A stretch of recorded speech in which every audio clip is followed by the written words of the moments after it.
ॐ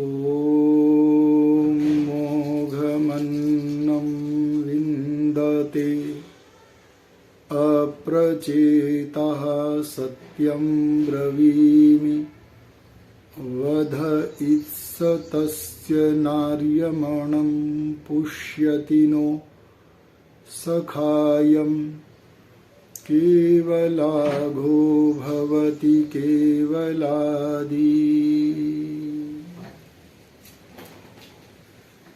उपस्थित पवित्र आत्माओं, वसंत ऋतु का आगमन हो गया है। इस ऋतु के आगमन से पहले ही इस ऋतु के उषा काल में हमने वसंत ऋतु के स्वागत के लिए वसंत पंचमी पर्व के द्वारा स्वागत किया था। अब सर्वत्र प्राकृतिक वातावरण रम्य से रम्यतर होता चला जा रहा है।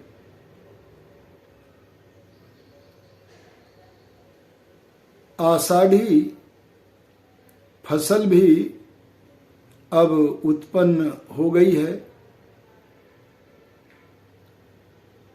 कृषक वर्ग अपनी फसल को देखकर बहुत प्रसन्न है, आमोद प्रमोद में निमग्न है। इस फसल के आगमन के अवसर पर जो अर्धपक्व अन्न है, जिसे हम संस्कृत भाषा में होलक कहते हैं, इसी को आर्य भाषा अर्थात हिंदी में हम होला कहते हैं। उस अर्धपक्व को अग्नि में भूनकर होलक बनाकर उसे हम खाते हैं। स्वल्पवात यह होलक होता है। आमोद प्रमोद करते हैं।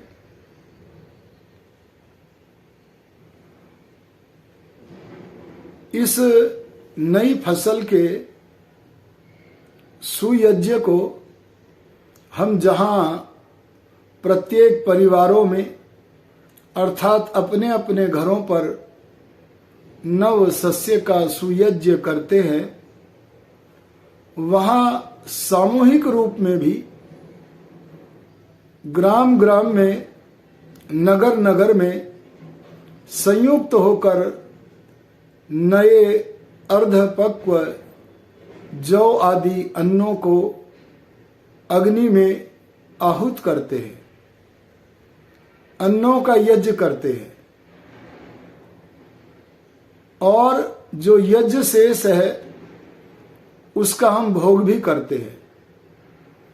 इसका उपभोग करते समय हम अपने लिए ही उपभोग नहीं करते, बल्कि समाज में जो भी हमारे भाई हैं, परमात्मा की सब संतानें हमारी भाई हैं। किसी भी दृष्टि की ऊंच नीच की भावना न रखकर, और यदि किसी के प्रति हमारे मन में मनोमालिन्य आ गया है, उसे भी दूर करते हुए, परस्पर गले मिलते हुए, स्नेह की वर्षा करते हुए, भ्रातृत्व भाव को विकसित करते हुए हम मिलते हैं। जो व्यक्ति केवल अपने लिए भोजन पकाता है, वह पाप खाता है। वेद कहता है केवलाघो भवति केवलादि। जो स्वयं के लिए ही भोजन पकाकर स्वयं ही खा जाता है, बलि वैश्व देव यज्ञ नहीं करता है, अतिथि यज्ञ नहीं करता है, पितृ यज्ञ नहीं करता है, स्वार्थ में अंधा होकर अपने लिए ही धन संचय करता हुआ उपभोग करता है, उसका वह उपभोग मानो पाप का उपभोग है। हमारा कर्तव्य बलि वैश्व देव यज्ञ करके, अतिथि यज्ञ करके, पितृ यज्ञ करके, उस यज्ञ शेष के पश्चात जो अवशिष्ट रहे उसे भोगना हमारा कर्तव्य है। यह संदेश हमें होलिकोत्सव पर्व प्रदान करता है। सनातन धर्म के यथार्थ प्रवक्ता, आर्य समाज के संस्थापक, सत्य के दूत महर्षि दयानंद सरस्वती जी ने इसी संदेश को आर्य समाज के एक नियम में हमें दिया है।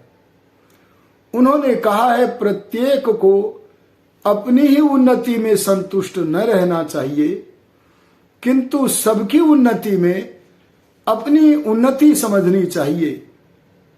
इस नियम के अनुसार होलिकोत्सव अर्थात होली के पर्व में किसी भी प्रकार की छोटाई बड़ाई न समझकर परस्पर प्रेम पूर्वक व्यवहार करते हुए हम होलों को एक दूसरे को प्रदान करके उन्हें खिलाकर खाते हुए आमोद प्रमोद करते हुए यदि हम यह संदेश क्रियान्वयन कर सके तो हमारा होली पर्व सार्थक होगा।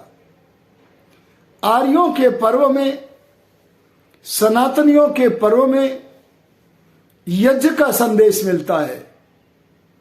यहां हिंसा जैसी दूषित वार्ताएं नहीं मिलती है। यहां तो परस्पर प्रेम को बढ़ाने की वार्ता होती है। इसीलिए शांति जल की गंगा आर्य पर्वों के माध्यम से, सनातन धर्म के पर्वों के माध्यम से सारे समाज में वितरित होती है।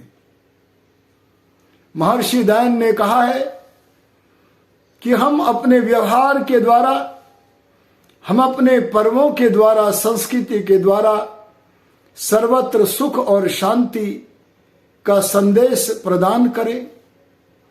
इसके लिए हमें होली जैसे पर्वों का आयोजन करना होता है। इन पर्वों को मनाते समय यह ध्यान रखना चाहिए कि यदि समाज में कोई सनातन धर्म के विरुद्ध मत मतांतर में फंसकर सर तन से जुदा करने की दुष्प्रवृत्ति को अपने जीवन का अंग बना चुका है, तो जन भावना का कल्याण करते हुए, सज्जनों की रक्षा करने के लिए, दुष्टों के विनाश करने के लिए जिनका कर्तव्य है, उन क्षत्रियों को आगे आना चाहिए और उनके साथ शासन प्रशासन की व्यवस्था से यथा योग्य व्यवहार करना चाहिए।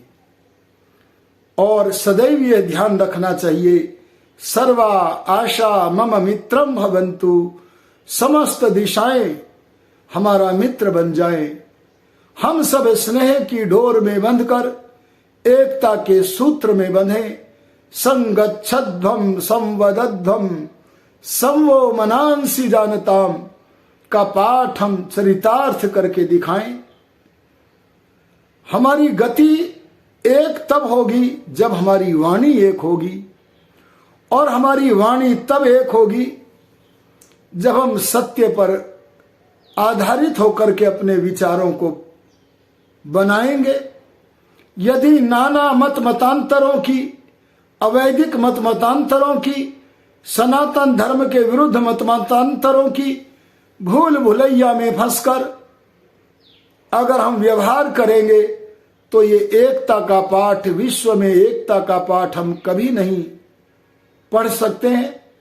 आओ सनातन धर्मियों के सुंदर पर्व होलिकोत्सव को हम अपने घरों में जौ आदि नवीन अन्नों की आहुतियां देकर और सामूहिक रूप में अपने ग्राम ग्रामांतर में 9 भुने हुए जो अन्न हैं उनकी आहुतियां देकर और यज्ञ शेष खा करके इस नई फसल के सुयज्ञ को किया करें।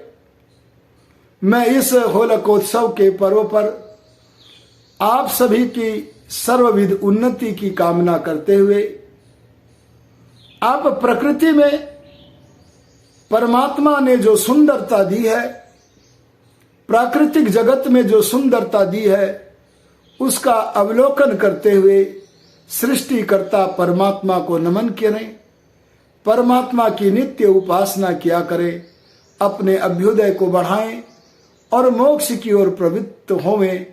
इसी कामना के साथ, होलिकोत्सव की शुभकामना के साथ मैं अपनी वाणी को विरमित करता हूँ। ओम शम।